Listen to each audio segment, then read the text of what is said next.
Who could be ringing the church bell at this time? Maybe it ain't an ooh, Father. Maybe it's an it. And maybe it's tolling the bell.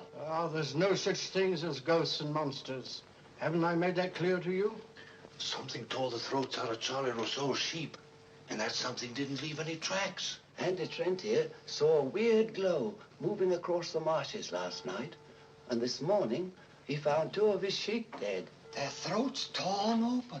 Maybe the same thing that killed Andy's sheep is tolling the bell. I was on my way just now to deliver a special letter at Penrose Manor when a strange light appeared on the road before me, then moved quickly across the marshes and faded into the mist.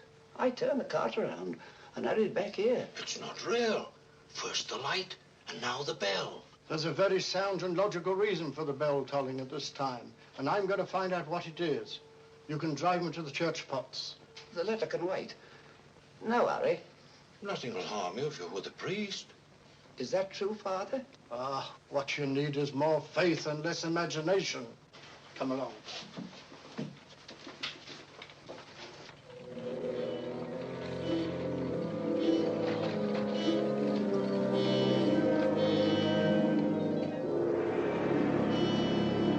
I'd better deliver that letter to the manor. I'm sure it's important.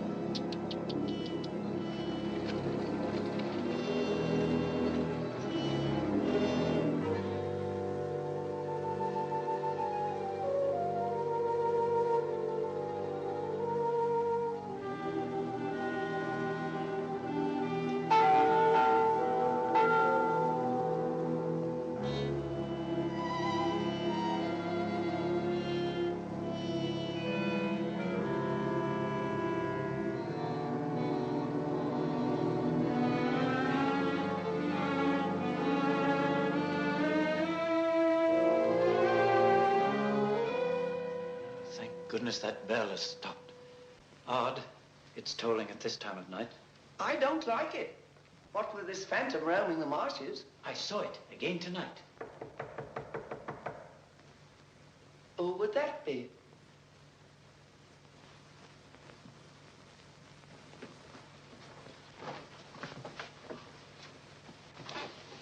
Where's Lord Penrose?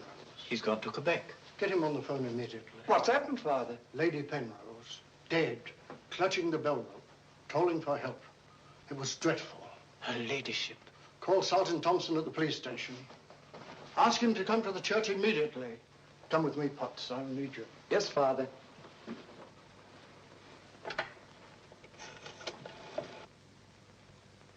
Operator, put me through to Quebec.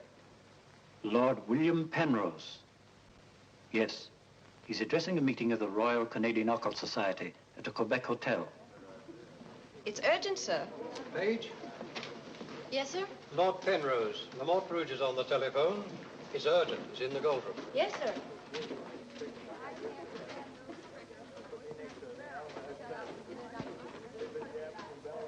Gentlemen, as you know, the greatest obstacle in proving the authenticity of the occult lies in finding facts.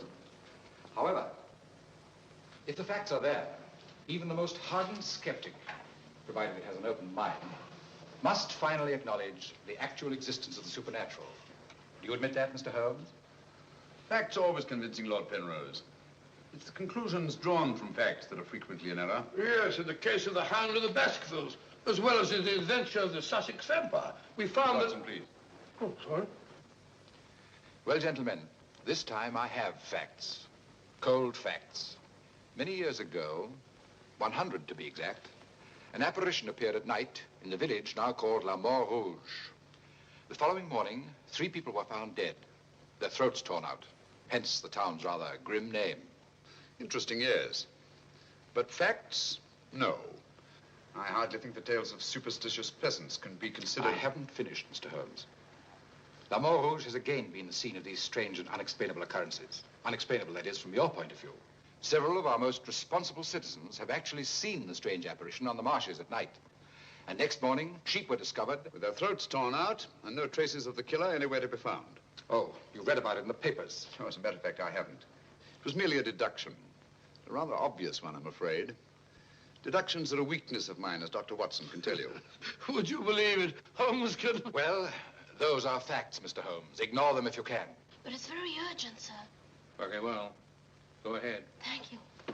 I never ignore facts, Lord Penrose. And I have no doubt that the incident of the sheep with their throats torn out is unquestionably a fact. However, the interpretation of this fact as being final proof of the existence of the supernatural is merely supposition, and therefore cannot be accepted without further data. Your opinions, Mr. Holmes, are undoubtedly the result of your inability to cope with something beyond the realm of your comprehension. Myself, man. I'm sorry, John, but this ridiculous skepticism... Yes, what is it, my boy? La Montrouge on the telephone, sir. Very urgent, my lord. Excuse me, gentlemen. I'm afraid, Lord It's Penrose... quite understandable, Sir John. Lord Penrose is deeply entrenched in his beliefs. That's his privilege. Well, hang it all, Holmes, the fellow was positively rude. Well, shall we see a little overwrought, Watson? I'm leaving immediately.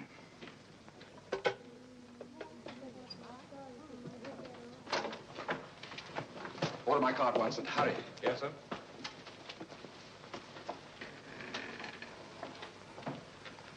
Gentlemen, my wife has just been found dead. Her throat torn out. In exactly the same manner as the sheep. This is terrible. I say, you don't think that it's... Undoubtedly, Mr. Holmes, you would call it murder by person or persons unknown. I'm sorry. If I can be of any assistance... Thank you, no. I'm afraid the happenings in La Montrouge wouldn't interest you, Mr. Holmes. Under the circumstances, I think we should adjourn. Yes, indeed, Sir John. St. Holmes, what a terrible thing. Sir John, would you be good enough to convey our condolences to Lord Penrose? Yes, I'd be glad. Say, well, can't we get something to eat before we leave? We don't often get food like you do here. Don't you ever think of anything else besides your stomach? No, not often. I think I'll get a paper. Morning. Good morning, sir. I imagine you'll be glad to get back to London, Mr. Holmes. Yes, indeed. Oh, by the way, there's a letter for you, sir. Thank you. Oh, here's something about Lady Penrose. She was found in the church with her throat horribly cut.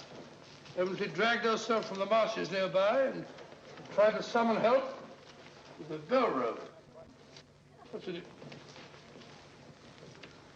What is it, Holmes? Listen to this, Watson. Huh? My dear Mr. Holmes, I've every reason to believe my life is in danger. Yet, if you were to ask me how I know, I couldn't give you a logical answer. There is nothing tangible, yet like a terrible premonition, it is all so frightfully real.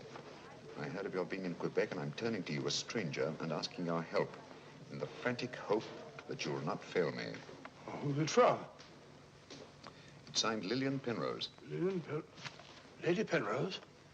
A letter from the dead woman? Well, what's it mean, Holmes?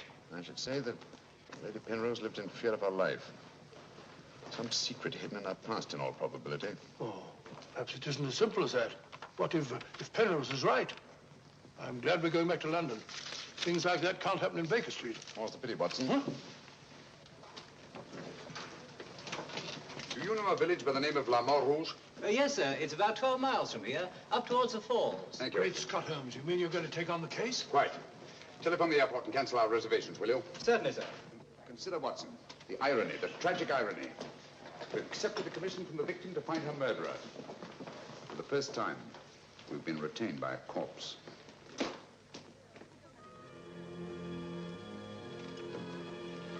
Doesn't seem to be a bell. Never mind, come along. Do you think we should?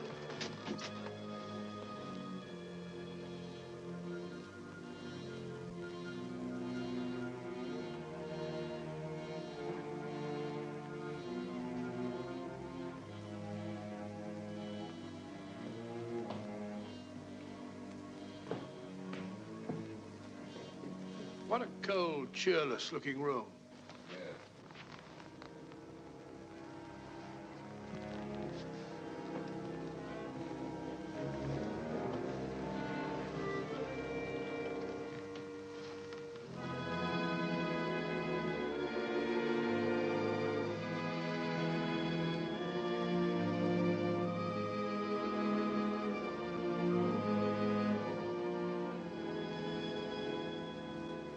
What do you want? Who are you? Mr. Sherlock Holmes, I apologize for this intrusion. Would you mind, gentlemen?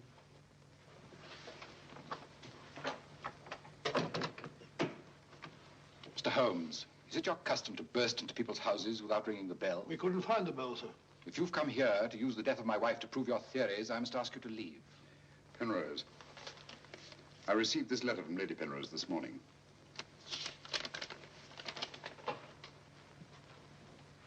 That was devilish awkward.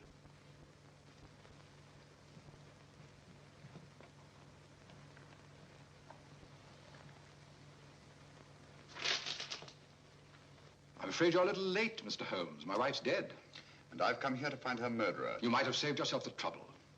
I'm convinced that the solution of this horrible deed lies in an understanding of psychic phenomena. Although I don't expect you to admit that, Mr. Holmes. I assure you, Penrose, I neither believe nor disbelieve in anything, including psychic phenomena. If I could just see Lady Penrose, it might help dispel much of the mystery that surrounds these happenings in the Montrouge. Drake! Why don't you answer the blasted thing? Sergeant Thompson has charge of the case. You'll find him at the police station. And now I must ask you to go and take your assistant with you. You'll excuse me if I don't show you out. Drake! Drake! Drake, where are you? What?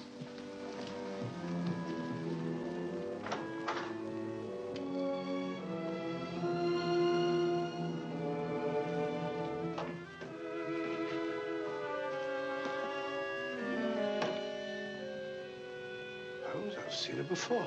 Right, Watson, you have. Yes, but where? Never mind that now. You must examine the wound before Penrose returns and has us thrown out of the house. Clumsy job. Just missed the jugular vein. It must have bled to death. And it bled for several hours, eh? Possibly more.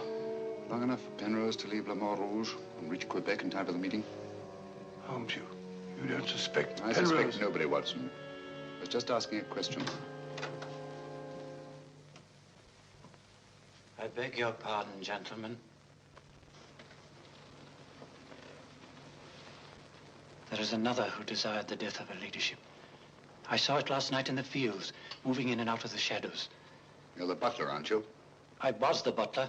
I've given notice.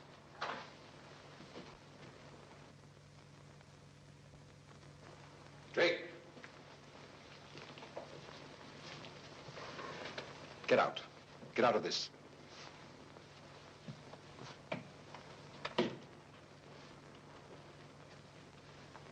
I trust you found what you were looking for. Two things have been made clear to me, Penrose. That your wife was murdered and that she's Lillian Gentry. Lillian Gentry? Will you leave, or must I call the police? That will not be necessary. We're on our way to the police station now.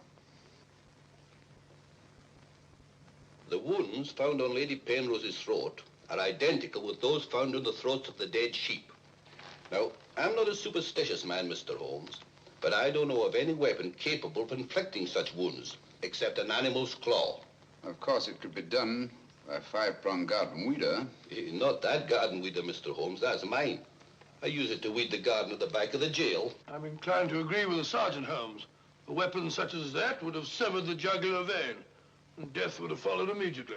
Lady Penrose lived long enough to drag herself to the church and toll the bell in a frantic effort to call for help. Yes, I know all about that. But there must be some logical motive instead of all these goblins and monsters. Sergeant, have you ever heard of Lillian Gentry?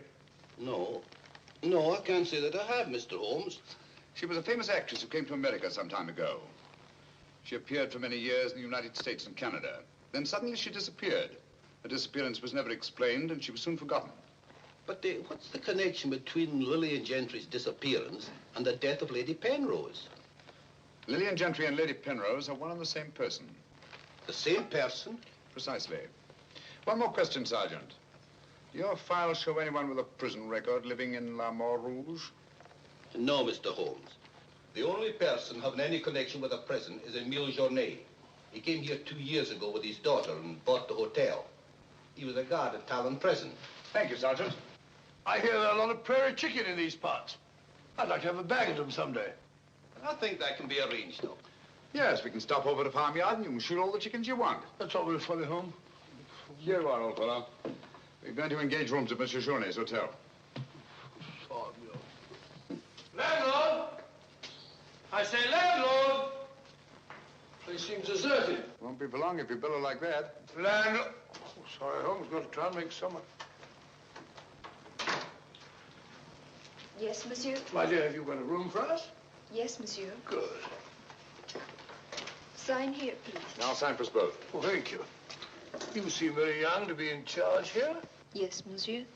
You are Mademoiselle Journay? Marie's your name, monsieur. My dear, you've been crying. Why? Papa's going away. Oh, come now. Is that such a tragedy? Did you cry if your papa were going away, Watson? I don't believe so. This way, monsieur. Bring your bags, please. Yes, of course. Wouldn't I be unhappy if my father was seen my father for years? Father died about 20 years ago in Cheltenham.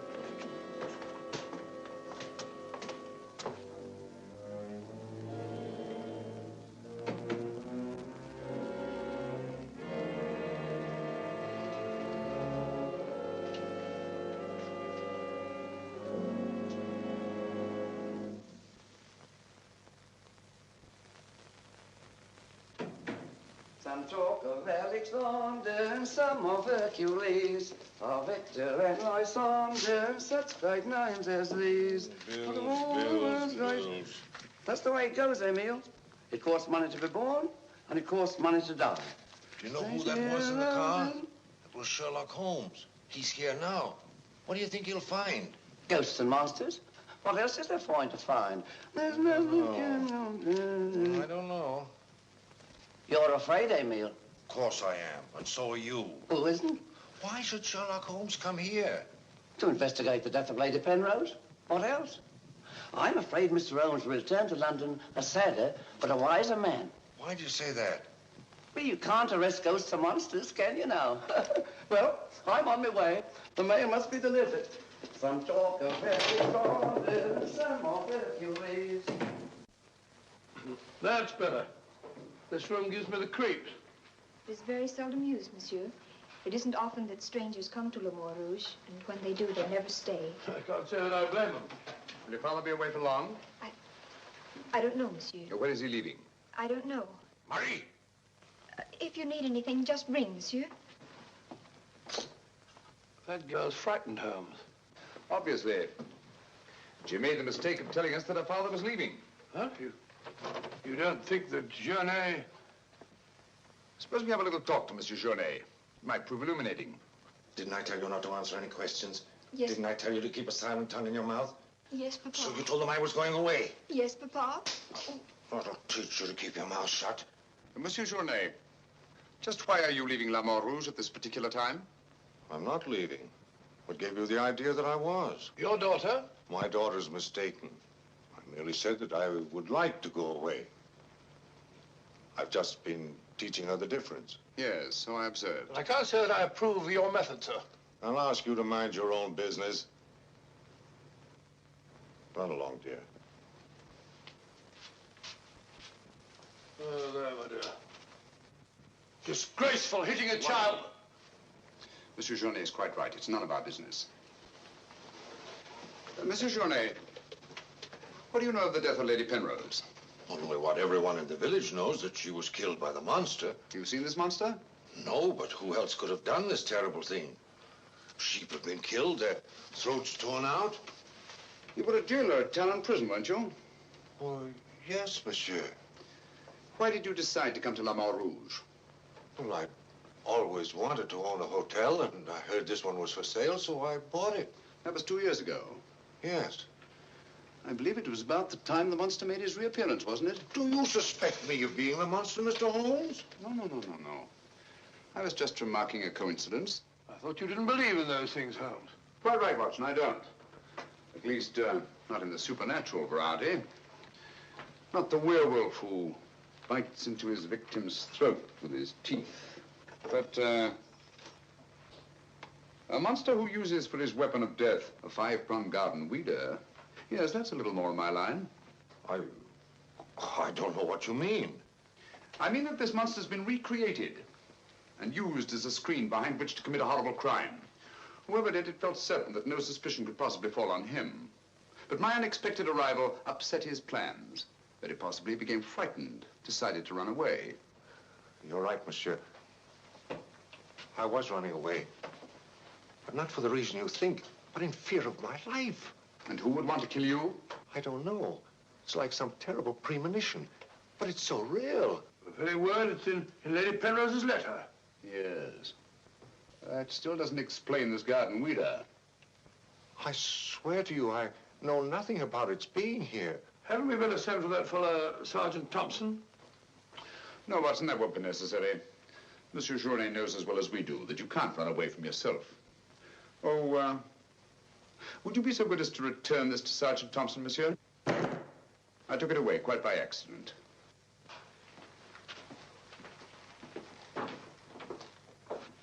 Monsieur Journet knows as well as we do. You can't run away from yourself. This fellow Journet seems a very frightened chap. Do you think he'll have any connection with Lady Penrose's murder? Time will tell us many things, Watson. And now, my dear fellow, there's something you can do for me, if you will. Anything, Holmes? I knew I could rely on you. I want you to mingle with the people in the cafe tonight. Find out all you can and keep a particularly sharp eye on Journet. But you sort of take over the case. That's right, old boy. I want to get a good night's rest before starting out again in the morning. Oh, and incidentally, make yourself as inconspicuous as possible, will you? Inconspicuous? You can depend on me.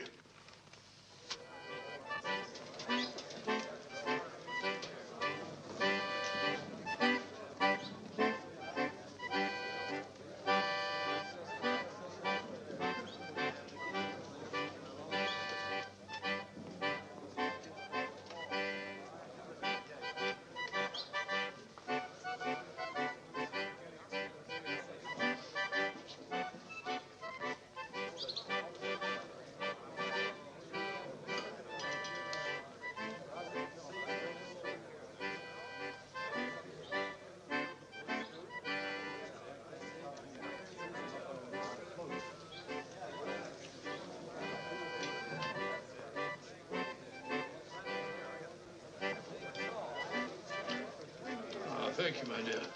I'm glad to see that the tears are all gone. Are you feeling better? Thanks to you and Mr. Holmes, Papa's not going away. Not going away? Oh, good.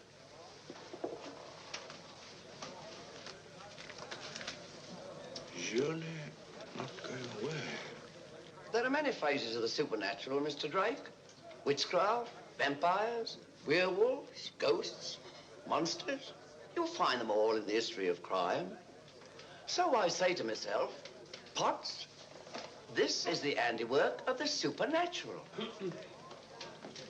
I gather that your name is Potts, that you're interested in the detection of crime. Allow me to introduce myself. My name's Watson, Dr. Watson of 221B Baker Street, London, England. How do you do, sir? Here's the crime.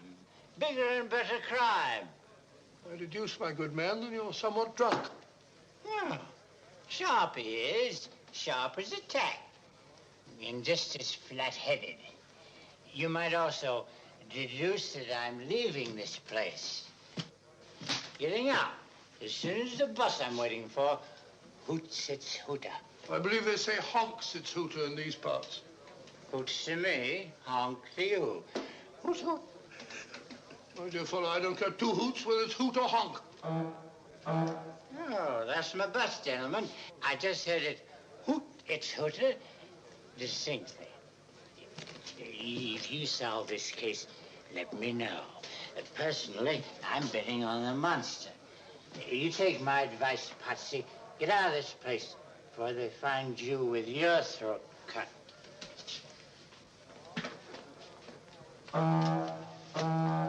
Hoots its hooter.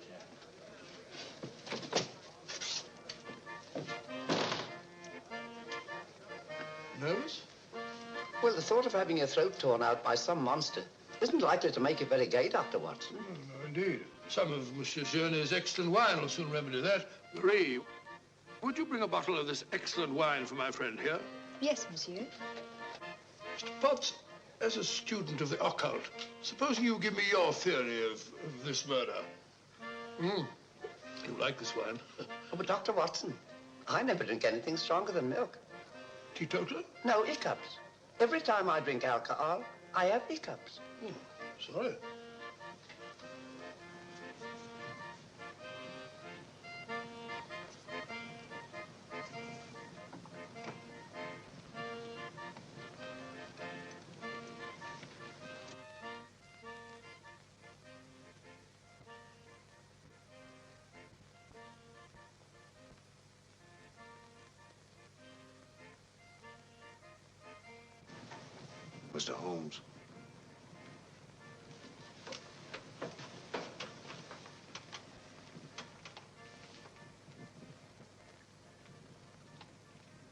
Mr. Holmes.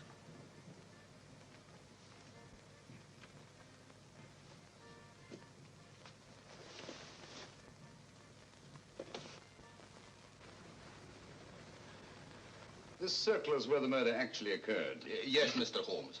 There's a footpath just beyond the church which leads across the marshes. Follow it for half a mile and you'll be there. Thank you, Sergeant. I'm sure I'll find it. Mr. Holmes, I wish you'd let me go with you. It's dangerous on the marshes at night. These swamps, one false step... I'm sorry, Sergeant, but it's important that I go alone. I'll keep close to the path. Well, will Dr. Watson be going with you? No, Sergeant. I asked him to do some research work of his own, and by now he's probably magnificently involved. Good night. Good night, Mr. Holmes. But according to your theory, Dr. Watson, everyone in the village is under suspicion. Pardon me. It's quite all right. Oh, thank you. Murder is a very interesting study, gentlemen. I well recall a short story by that brilliant author, G.K. Chesterton, in which the murder is committed by a postman. I refer, of course, to The Invisible Man, a brilliant bit of deduction on the part of Father Brown. I'm a postman. Precisely why I mentioned it, to illustrate the absurdity of assuming because one man in a postman's uniform is a murderer, any other man in the same uniform should be suspected. Thanks. Had me worried for a minute. Oh, Philistine, flabbergab. A child can see that this ridiculous monster has got you all afraid of your own shadow. I saw Lady Penrose. I wouldn't like it to happen to me. I'll be getting on. I'm going with you. Good night, Doctor. Good night. It's quite all right.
Well, what's so strange about a church bell ringing? It rang the same time last night.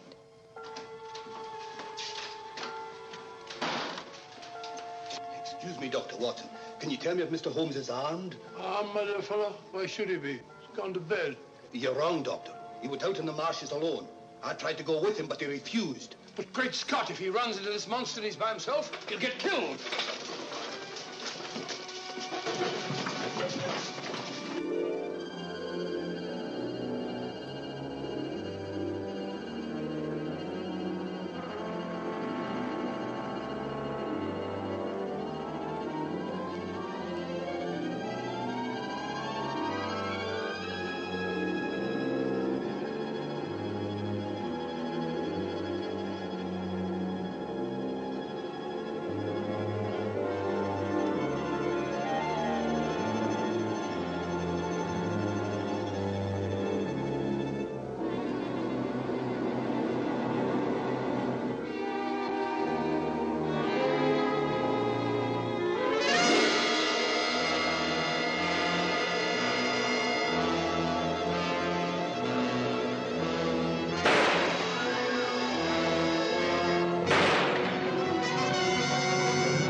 Are you all right? Where are you, Watson? Here I am. Over here, Holmes. Watson, where are you? I'm in the bog. Oh, good gracious. Come here. Your instructions were to mingle with the people and stay in the cafe. Sergeant Thompson said you were out here alone, so I thought you might need help. Yes, so you proceeded to fall in the bog, eh? Fall? I was pushed into the blasted thing. Pushed by the most ghastly apparition. Came at me like a roaring furnace, with spitting fire in all directions. Before I could get my revolver, the thing was upon me. The next thing I knew, I was in the bog. Are you all right, Mr. Holmes? I heard shots. Yes, I'm all right, but Dr. Watson here seems to have encountered the monster. He has? Come on, old fella. We'd better get you out of these wet clothes and into a hot tub before you catch a death of cold.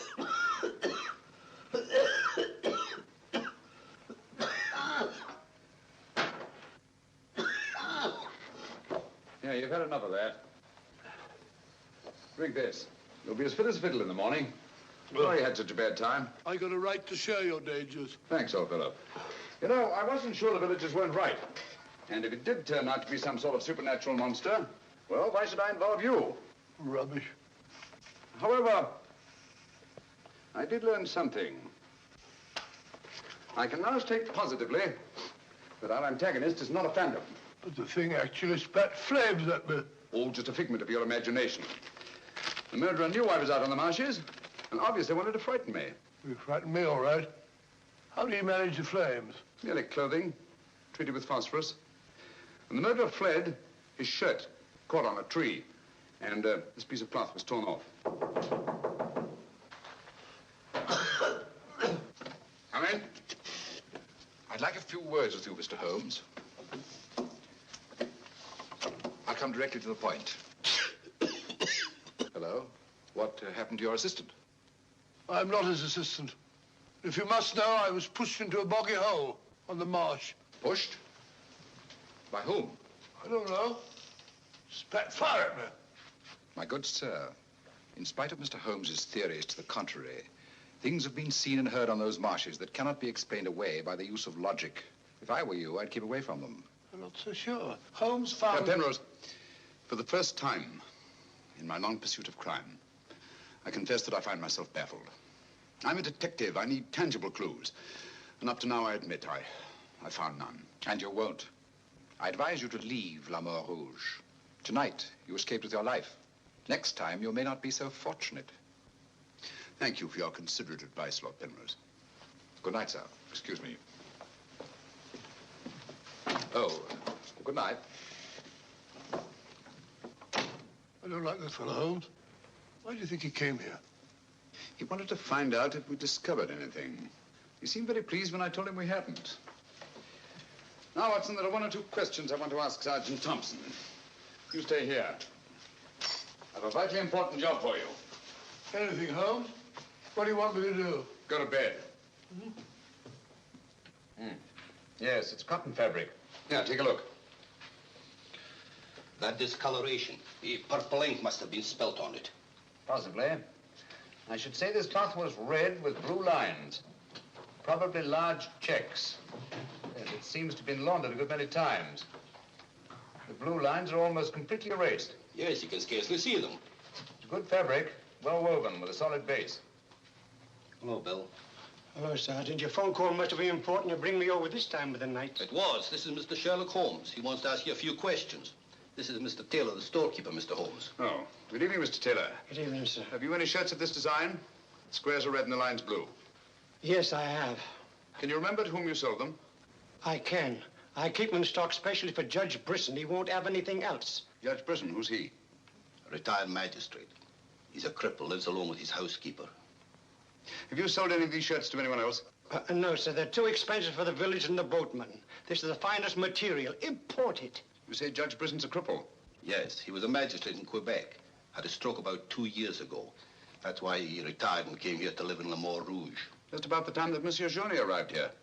Now that you mention it, it was just about then. Hello, operator? Give me Judge Brisson's home, will you? Thank you.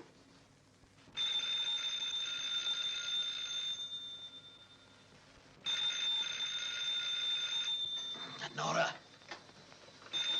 Let it ring. Haven't I I told you not to answer the phone at night? Yes, sir. Well, then obey my orders. Yes, sir.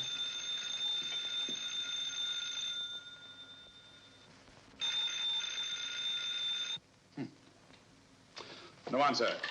Where do you live? On the Marsh Road. But I don't advise you to go there after dark, Mr. Holmes. The place is a fortress and guarded by a savage dog. I think Dr. Watson and I will have to pay Judge Brisson a visit in the morning. Good night, gentlemen. Good night, Mr. Holmes.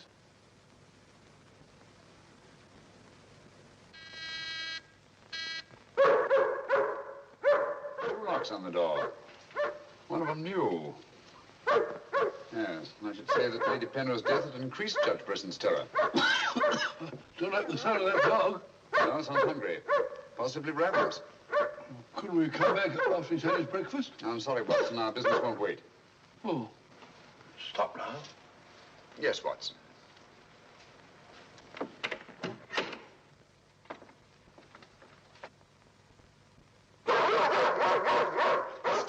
Good Fido. Good Fido. Good Monty. Good Winnie. Who is it? Sherlock Holmes and Dr. Watson. I telephoned Judge Brisson we were coming. You can't come in. He's given orders no one is to be admitted. You wouldn't want Judge Brisson's death on your hands, would you? No, sir. Then you'd better let us in. I'll probably lose my job for this. Not after we've talked to Judge Brisson. My good woman, you keep an eye on that dog. Oh, don't worry, Watson. You know as well as I do. The dog won't touch you if you're with its master or mistress. Well, you know it and I know it. We're quite sure the dog knows it. Good dog. Happy dog. Nice, Winnie. Good Winnie.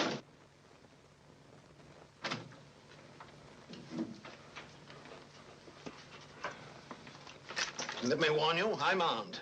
And I'm an expert shot. We didn't come here to harm you, Judge Brisson, but to protect your life. I told you over the phone this morning, Mr. Sherlock Holmes, that I did not want to see you. I don't want to see anyone. But I want to see you. Stay where you are. Nora, show these men out. Judge Brisson, if you'll answer a few questions, I may be able to save your life. I have the fullest confidence in my own defenses, and I will not trade them for any theories of Mr. Sherlock Holmes, however plausible you make them sound. Now get out, will you? I'm sorry. Under the circumstances, I'm helpless to prevent your death. Almost certainly by violence. Come along, Watson.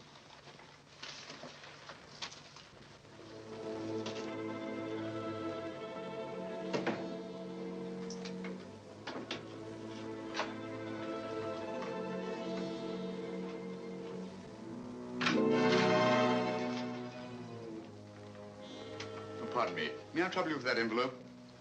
I must have dropped it.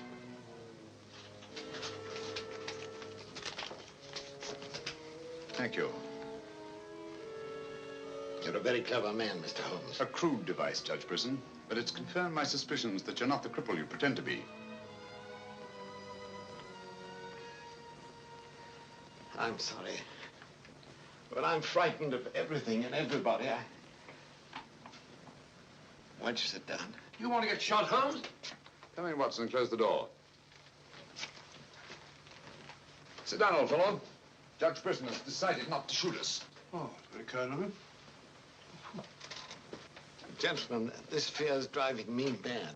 It's quite understandable. The whole village seems to be consumed with fear. But in your case, judging from your vicious dog, those barred windows, and that hunting rifle, it's not fear of the supernatural. Just what are you afraid of? Well, truthfully, Mr. Holmes, I don't know. And yet I feel its very presence. At times, I feel I can almost reach out and touch it. When I first came to La Moor Rouge, I had a slight attack. It affected my legs, but, well, I've recovered. And you've continued the deception, using the wheelchair as an excuse for not going about the village. Well, you see, people would be more inclined to accept my hermit-like existence. Yes, naturally. Tell me, Judge Brisson, had you ever heard of Monsieur Journet before you arrived at La Moor Rouge? No, I hadn't. How many of these shirts has your housekeeper purchased for you? Oh, 4 or 5. I'm not positive. You still have them? Well, 1 or 2 became badly worn, and I told my housekeeper to give them to a man who was doing some work for me at that time. Can you describe him? No, I'm afraid I can't. That was about a year ago, you see, and, well, I didn't pay much attention to him. He worked in the garden. Could your housekeeper remember him? No, that was a different housekeeper then. She went to the United States. Try to remember, Judge Brisson. Your life may depend on it. I do remember one thing. He had a very slight limp. I used to watch him from that window as he walked across the lawn. Splendid. Continue your vigilance, Judge. And under no circumstances allow anyone to enter the house, even someone you may know well. What's that mean, Holmes? It may mean nothing, Watson, and it may mean everything. I'm quite sure that Sergeant Thompson will have observed a man with a limp in a village the size of La Mare Rouge. Good day, Judge, and thank you. Good day, sir. I'm sure Sergeant Thompson will have observed a man with a limp in a village the size of La Mare Rouge.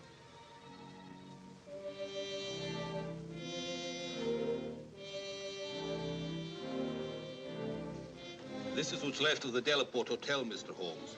Dana sleeps here when he's in La Mare Rouge. Spooky old place. The villagers call it the ghost house. It's been deserted for years.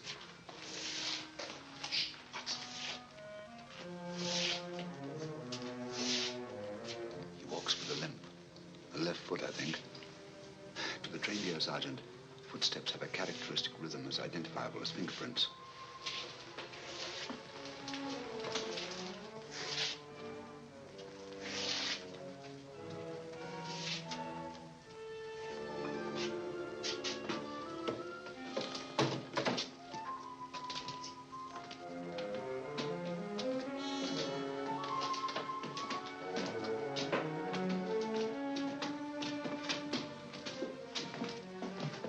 What do you want?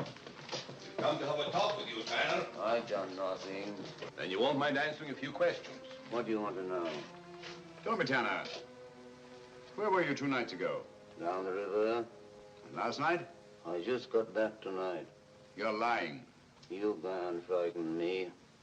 But now I got a job to do. It's quite evident that you haven't been on the river within the last 48 hours. Are you trying to make me out the murderer of Lady Penrose? How do you know she was murdered? I'll tell you how you know she was murdered. Because you murdered her. Holmes, look! In there! The monster! That's right, Watson. One of Brisson's shirts, which Tanner here treated with phosphorus.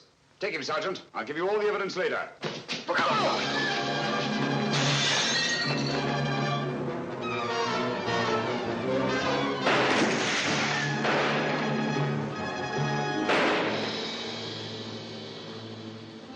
You got him, Sergeant. I'm sure of it. Come on.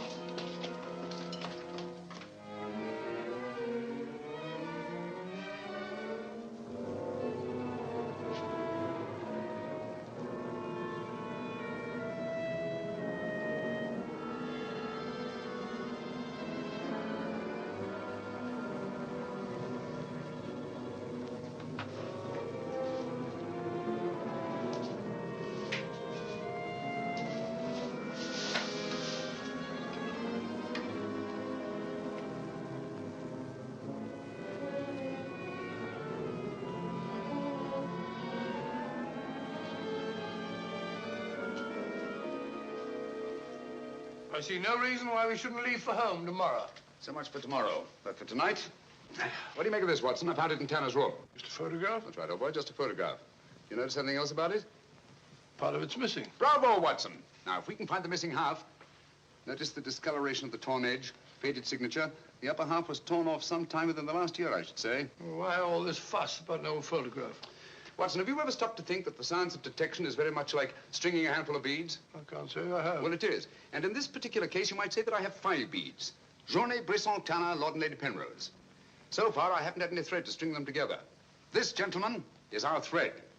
And I think I shall start with Lady Penrose. But Lady Penrose is dead. The dead can tell us many things, Sergeant. You and Dr. Watson remain here at the hotel. I'll meet you later. I'm sure you got Tanner, Sergeant. But Mr. Holmes is never satisfied with a dead criminal. He has to sit in on the post-mortem. Come along. Let's go downstairs and celebrate the death of the monster. That's a good idea, Doctor.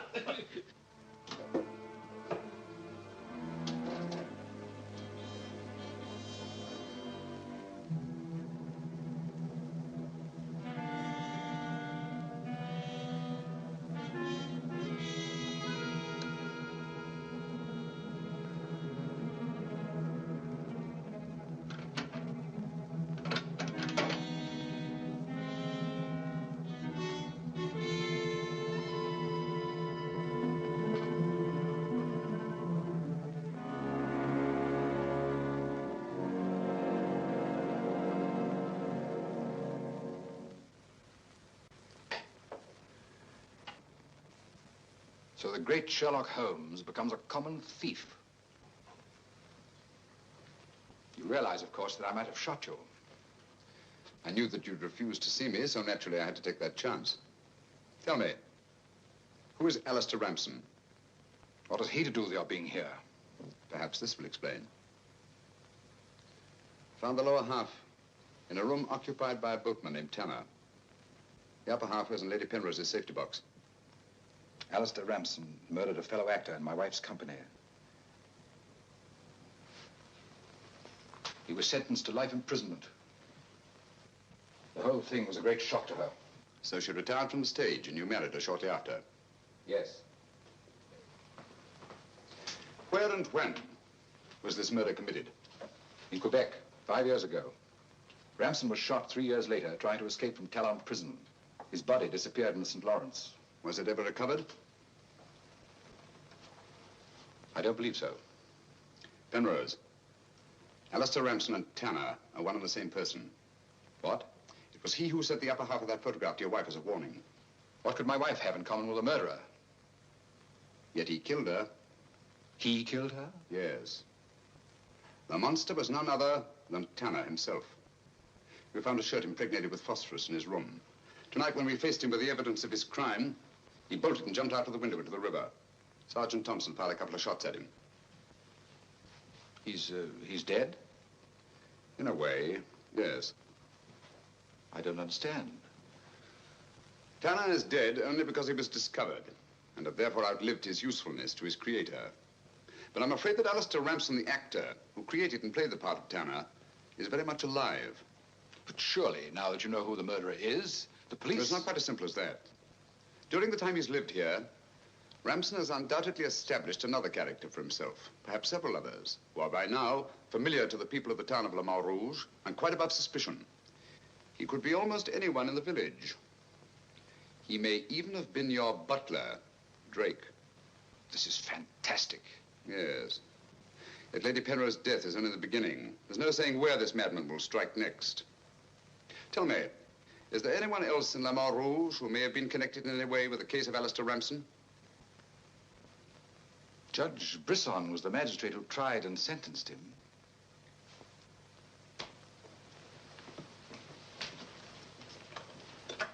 Operator? Operator, give me Judge Brisson's home. It's urgent.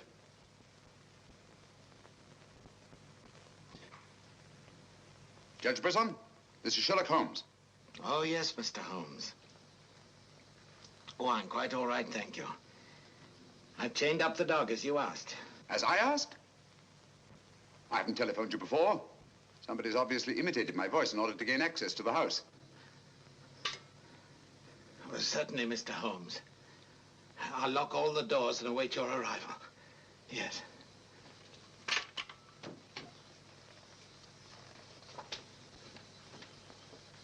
Nora! Nora! If I can be of any assistance, Mr. Holmes... Thank you, but I'm afraid... You think Judge Brisson's life's in danger? I only hope I'm in time to prevent a second murder.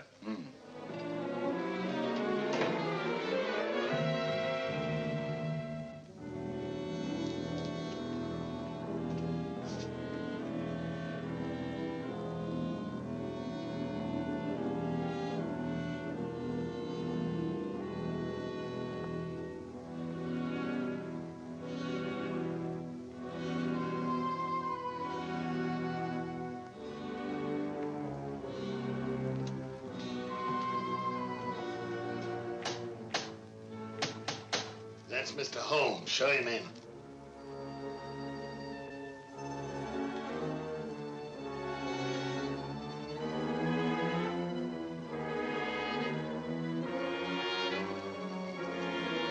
Hurry up, hurry up.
know who it was? I don't know. I don't know.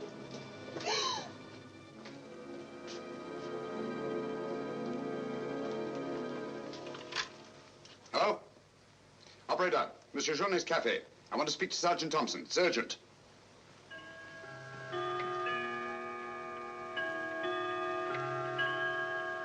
Sergeant Thompson, this is Sherlock Holmes. I'm at Judge Brisson's. He's been murdered. Judge Brisson's been murdered. Judge Brisson? The murderer gained access to the house, gagged and bound the housekeeper, then disguised as Nora, murdered Judge Brisson.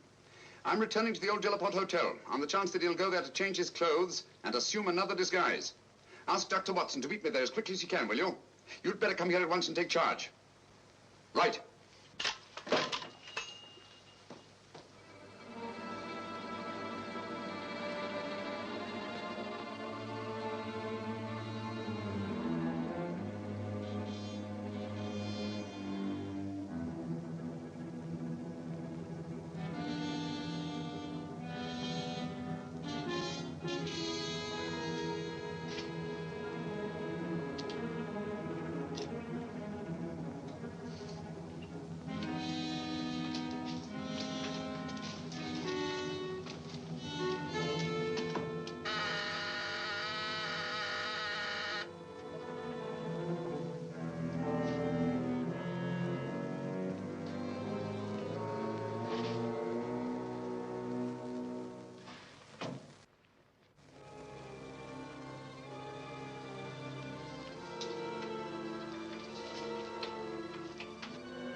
Throw your revolver on the floor in front of you and raise your hand, Sherlock Holmes.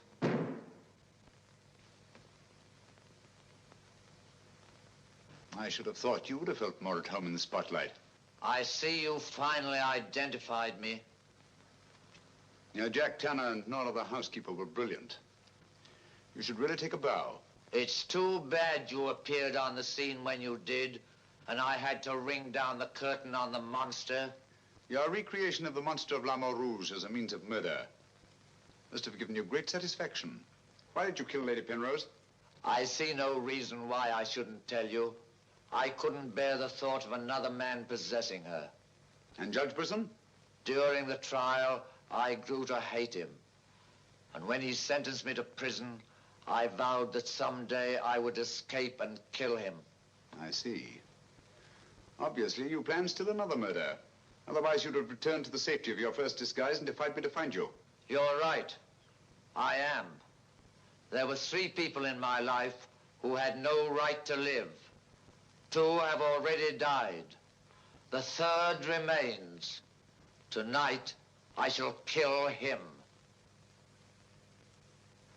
Mr. Holmes, I've always had the greatest admiration for your talents. Thank you. Your performance in this case has also been brilliant. So brilliant that I'm afraid I'm going to have to ring down the curtain on it a bit prematurely. Mr. Ramson, we are artists in our fashion, not creatures skulking in alleys. If our positions were reversed, I shouldn't think of sending you to your death, lacking a few stray pieces of the puzzle. What do you want to know? The name of the 3rd person. I have no objection. If there is a hereafter, which I doubt, you and he will meet very soon, Mr. Holmes. The name of the 3rd person is...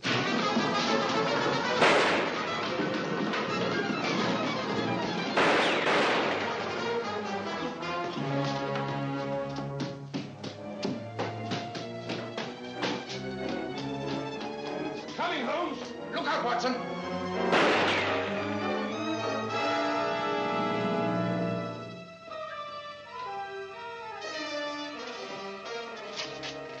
All right, Watson.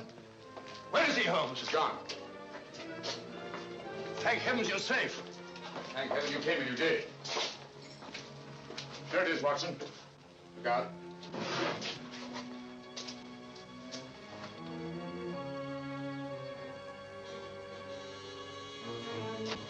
So you got away again? Yes, Watson. Over that warehouse roof, most probably. What a fun little room. Yes. This is obviously the secret room where his disguises were created. Looks like an actor's dressing room. He is an actor, Watson. One of the finest acting talents of our time. Look at this. Nor the housekeeper. His name's Alistair Ramsden. Alistair Ransom? Never heard of him. No, that's not important. The important thing is that he murdered Lady Penrose and Judge Brisson. Great Scott, he did it. Yes, Watson. This Ramsden is a paranoiac. His orgy of crime is not complete. There's still another. I was just about to learn his name when you so conveniently fell down the stairs. Sorry, old chap. You can be, old boy.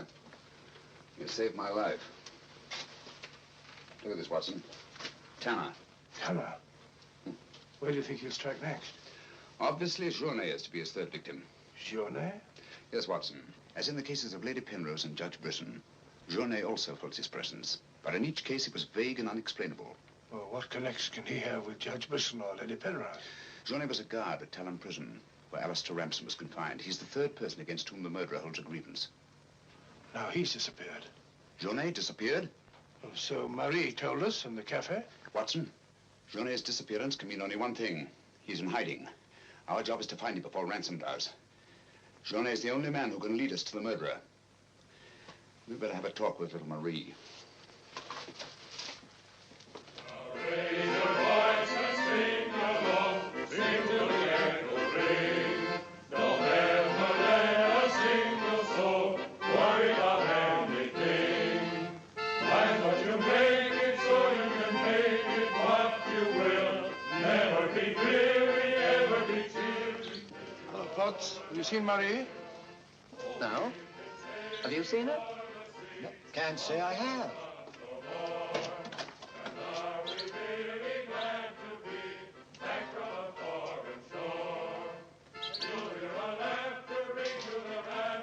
Marie? Watson.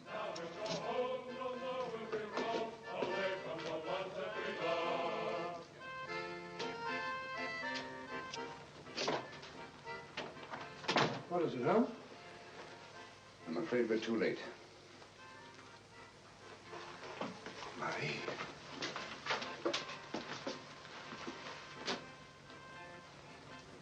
Don't touch anything, Watson. Murdered in exactly the same way as Judge Brisson and Lady Penrose.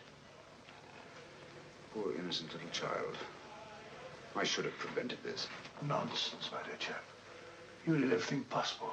How on earth could you have prevented it? The child's death is a tragedy, of course. I see exactly what happened.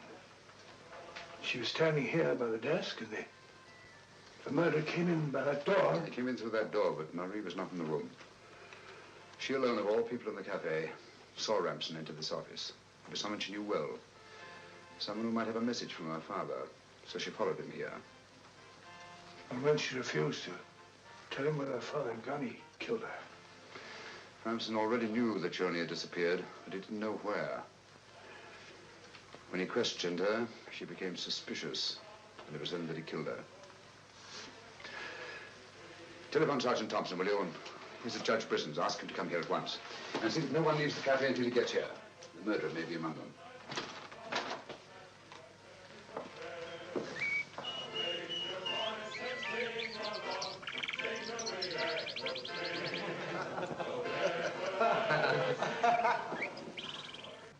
What could have happened to Holmes? He's been away all day. It's very unfair of him keeping me in suspense like this. He knows how worried I become. He continues to do it, and do you know why? He actually enjoys making me miserable. Half a mo.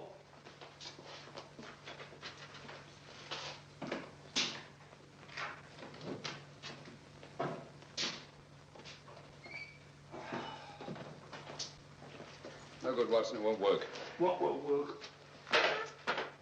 I've been to every place where Journey could possibly be in hiding. That's where you've been all day. Yes, Watson, and I must admit that I'm completely baffled. We've got to find Journey before it's too late. But how? I've been everywhere within a radius of 5 miles of this village. I've even been to the church. in the hope that he'd disguise himself and attend Mass. He may have gone to Quebec. Every road's covered. He hasn't left this vicinity, of that I'm certain. All right, I'll answer it. Hello? Hello?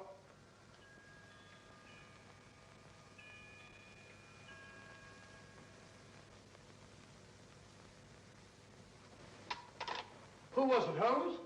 Watson, get your hat and coat.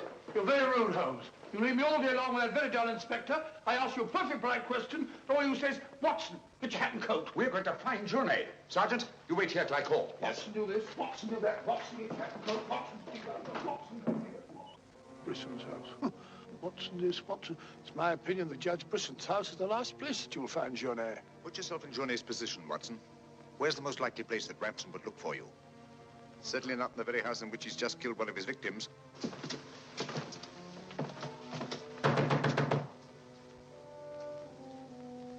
Journey! Journey! It's Sherlock Holmes and Dr. Watson. We're here to help you. I don't like the look of it, Holmes.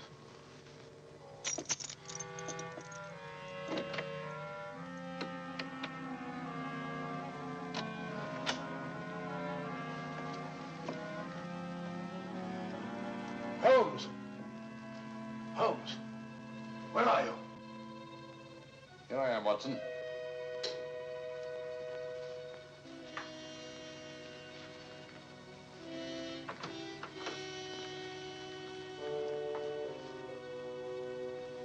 Journey!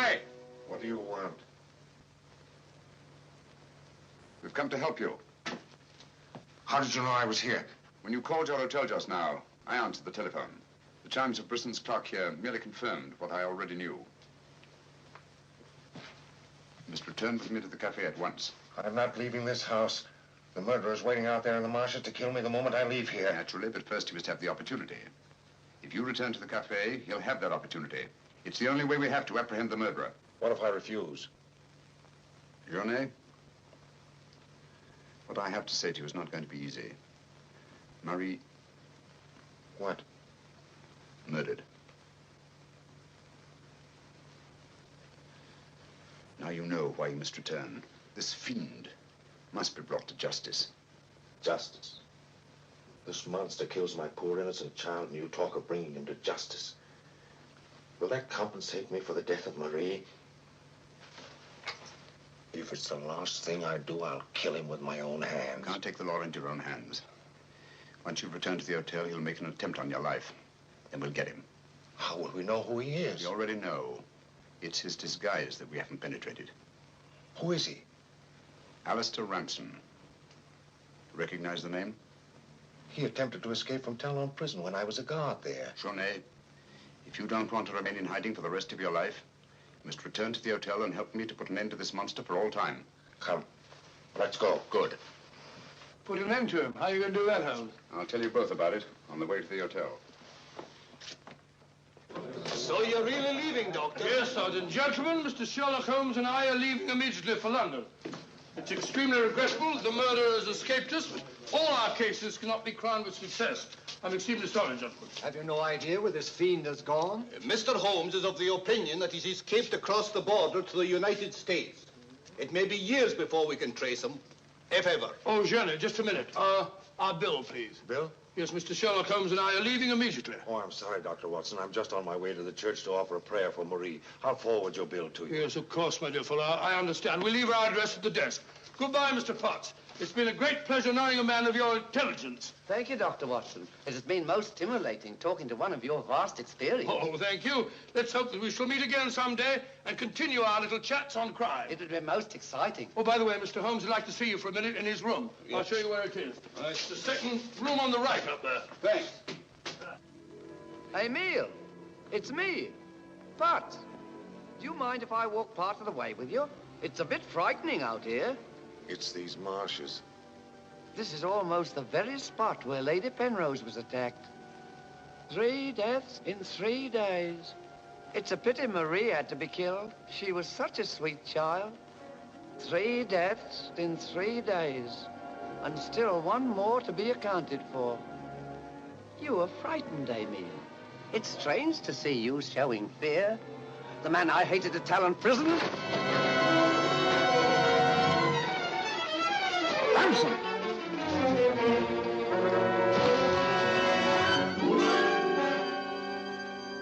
Sherlock Holmes. Yes, Mr. Ramson. So you see the final curtain has not fallen after all. I thought you were on your way to London. Naturally, that's what I wanted you to think. That's why Dr. Watson announced our departure in the cafe. Journey's leaving was purely bait to bring you into the open. I merely replaced Journey once he was outside on the street. May I say, Mr. Ramson, that your disguise as a postman was a masterpiece of ingenuity. Your very choice of the role put you above suspicion. It was quite easy. I simply disposed of the real Mr. Potts after he had passed his civil service examination and had been assigned to L'Amour Rouge. You realize, of course, that you'll never hand me over to the police alive. It's not my function to be your executioner. My duty is to hand you over to the authorities, which I fully intend to do. You're an optimist, Mr. Holmes. No, not necessarily. We're surrounded by police awaiting my signal.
I've killed him. With this. Ransom's instrument of death has been his own executioner. Well, gentlemen, our search for the monster has ended where it began, on the marshes. Eh, Watson? Watson, where are you? Why isn't he here? He was with us a minute ago. Watson! Here I am, Holmes. Where are you? I've fallen in another hole.